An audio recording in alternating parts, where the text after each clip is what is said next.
செய்முறை: சின்ன வெங்காயம், முட்டை, மாசு, மிளகு, சீரகம், உப்பு எல்லாம் போட்டு ஒரே ஒரு முட்டை போட்டிக்கிறேன்.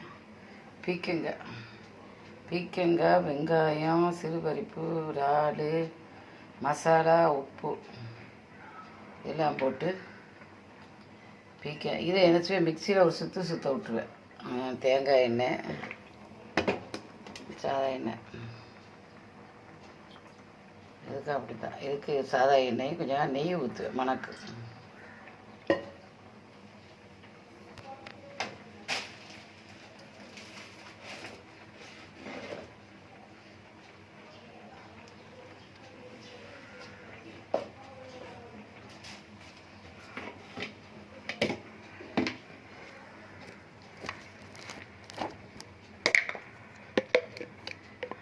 கொஞ்சமாக நெய் ஊற்றணும்.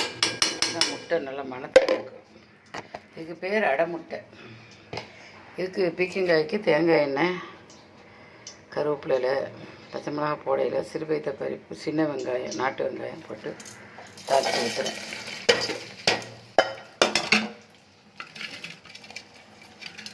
ஒரு கையால் செய்கிறேன். நான் கொஞ்சம் சிந்திர சரடு நல்லா இருக்கு. அடை முட்டை பீக்கங்க. சோறு ஒரு குத்து அரிசி தான் வச்சுக்கிறேன்.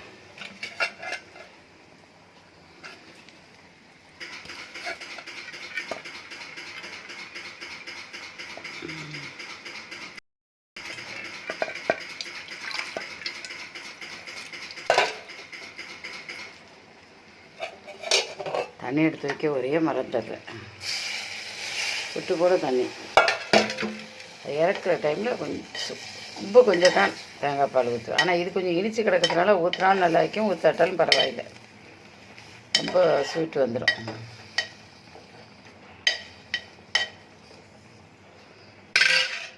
இதை ஒரு சுற்று இதை மிக்சியில் அடிக்கணும். அடிச்சுட்டு ஊற்றி காட்டுறேன்.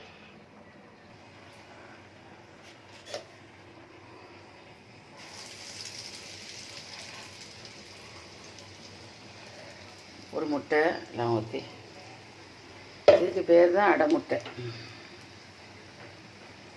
பீக்கங்காய், ஒரு குத்து அரிசி போட்டு சோறு. இன்றைக்குள்ள சாப்பாடு தான். பார்த்துட்டு லைக் பண்ணுங்கள், ஷேர் பண்ணுங்கள், சப்ஸ்கிரைப் பண்ணுங்கள். பீக்கங்காய் முட்டை நல்லா தான் இருக்கும். ஆனால் நம்ம பீக்கங்காய் ஆக்கிற மெட்டலில் ஆக்கணும். எல்லாம் ஒழுங்காக போட்டு ஆக்கணும். இறாலி எல்லாம் போட்டு ஆக்கினா டாப் ஆகிக்கும். போதும். அந்த லைனுக்கு ஒத்திக்கு தான். அஸ்ஸலாமு அலைக்கும். லைக் பண்ணுங்கள், ஷேர் பண்ணுங்கள், சப்ஸ்கிரைப் பண்ணுங்கள்.